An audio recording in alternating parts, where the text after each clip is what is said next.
ಕ್ರಿಸ್ತ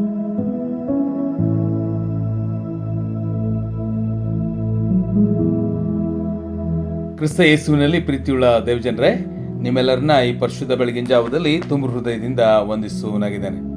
ಕರ್ತನ ಈ ಕೃಪೆ ದಿವಸವನ್ನ ತಿರುಗಿ ನಾವು ಆತನ ಪ್ರಸನ್ನತೆಯಲ್ಲಿ ಕಾಲ ಕಳೆಯುವ ವಿಶ್ವಾಸಿ ಪ್ರಿಯರೇ, ದೇವರ ಪ್ರಸನ್ನತೆಯಲ್ಲಿ ಕಾಲ ಕಳೆಯುವಂತ ವಿಶ್ವಾಸಿಗಳು ನಾವಾಗಿರ್ಬೇಕೆಂಬುದು ದೇವರ ಆಲೋಚನೆ. ಆತನ ಸಮಕ್ಷಮದಲ್ಲಿ ನಾವು ಯಾವಾಗಲೂ ಆತನ ಜೊತೆಗಿರ್ಬೇಕನ್ನುವಂಥದ್ದು, ಆತನ ಪ್ರಸನ್ನತೆಯಿಂದ ತುಂಬಲ್ಪಟ್ಟವರಾಗಿರ್ಬೇಕನ್ನುವಂಥದ್ದು ದೇವರ ನಿಜವಾದ ಆಲೋಚನೆ ಆಗಿದೆ. ಪ್ರೇರೆ, ಯಾರು ಆತನ ಪ್ರಸನ್ನತೆಯಲ್ಲಿ ಇರ್ತಾರೋ ಅವರ ಜೀವಿತವನ್ನ ಕರ್ತನು ಯಾವಾಗಲೂ ತನ್ನ ಅಂಗೈಯಲ್ಲಿ ಚಿತ್ರಿಸಿ ಕಾಪಾಡುವ ಕರ್ತನಾಗಿರ್ತಾನೆ ಮತ್ತು ಆತನ ಪ್ರಸನ್ನತೆಯಿಂದ ನಮ್ಮನ್ನ ಕುರುಬನಂತೆ ಕಾಯ್ತಾನೆ. ಕೀರ್ತನೆ 23ನೇ ಕೀರ್ತನೆಯ ಎಲ್ಲ 6 ವಚನಗಳನ್ನು ನಾವು ನೋಡುವಾಗ ಆತನು ನಮ್ಮನ್ನ ತನ್ನ ಮಹಿಮೆಗಾಗಿ ಉಜ್ಜೀವಿಸ ಮಾಡುತ್ತಾನೆ ಎಂಬುದಾಗಿ ಬರೆಯಲ್ಪಟ್ಟಿದೆ.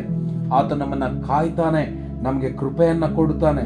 ನಾವು ಅದಕ್ಕಾಗಿ ದಾವೀದನ ಅನುಭವ, ನಾನು ನಿಶ್ಚಯವಾಗಿ ನನ್ನ ಜೀವಮಾನದಲ್ಲೆಲ್ಲ ಶುಭ ಕೃಪೆಯಿಂದ ತುಂಬಲ್ಪಟ್ಟವನಾಗಿರ್ತೇನೆ, ನನ್ನನ್ನ ಹಿಂಬಾಲಿಸ್ತಾ ಇರ್ತವೆ ಅವು, ಸದಾ ಕಾಲ ನಾನು ಕರ್ತನ ಮಂದಿರದಲ್ಲಿ ಆತನ ಪ್ರಸನ್ನತೆಯಲ್ಲಿ ಇರ್ತೇನೆ ಎಂಬುದಾಗಿ. ಇದು ನಮ್ಮ ಅನುಭವವಾಗಿರ್ಬೇಕನ್ನುವಂಥದ್ದು ದೇವರ ಆಲೋಚನೆ ಆಗಿದೆ. ಪ್ರೇರೆ, ಯಾರು ದೇವರ ಆಲೋಚನೆ ಅಂದ್ರೆ ಆತನ ಪ್ರಸನ್ನತೆಯಲ್ಲಿ ಇರುವವರಾಗಿರ್ತಾರೋ ಅವರ ಜೀವಿತದಲ್ಲಿ ಯಾವುದೇ ಕೇಡು ಸಂಭವಿಸುವುದಕ್ಕೆ ಅಸಾಧ್ಯ. ಯಾಕಂದ್ರೆ ದೇವರು ಆತನ ಸದ್ಭಕ್ತರಿಗೋಸ್ಕರ ಬಹಳಷ್ಟು ಮೇಲುಗಳನ್ನು ಇಟ್ಟುಕೊಂಡು ಅವರನ್ನ ಕಾಪಾಡುವುದಕ್ಕೆ ಮನಸ್ಸು ಮಾಡ್ತಾನೆ ಎಂಬುದಾಗಿ ನಾವು ಕೀರ್ತನೆ 31ನೇ ಕೀರ್ತನೆ 19-20ನೇ ವಚನದಲ್ಲಿ ನಾವು ನೋಡ್ಕೋತೇವೆ. ಭಕ್ತರಿಗೋಸ್ಕರ ನೀನು ಇಟ್ಟುಕೊಂಡಿರುವ ಮೇಲು, ಆಶ್ರಿತಿಗೋಸ್ಕರ ನೀನು ಎಲ್ಲರ ಮುಂದೆ ಮಾಡಿದ ಉಪಕಾರಗಳು ಎಷ್ಟೋ ವಿಶೇಷವಾಗಿವೆ.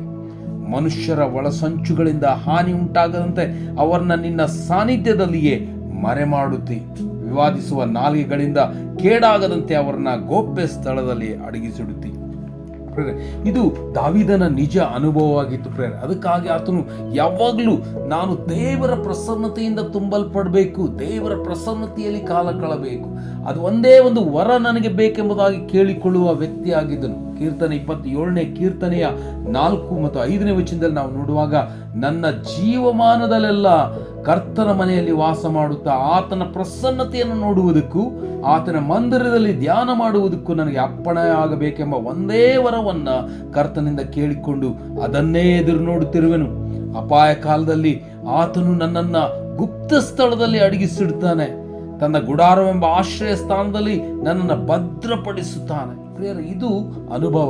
ನಮ್ಮ ಜೀವಿತ ಅನುಭವವಾಗಬೇಕಾಗಿದ್ರೆ ಆತನ ಪ್ರಸನ್ನತೆಗಾಗಿ ತವಕಿಸುತ್ತಾ ಆತನ ಪ್ರಸನ್ನತೆಯಲ್ಲಿ ಕಾಲ ಕಳೆಯುವುದಕ್ಕೆ ನಮ್ಮನ್ನು ಒಪ್ಪಿಸಿಕೊಳ್ಳೋಣ. ಆ ರೀತಿಯಲ್ಲಿ ಆಗುವಂತೆ ಕರ್ತನು ನಿಮ್ಮನ್ನು ಆಶೀರ್ವದಿಸಲಿ. Thank you.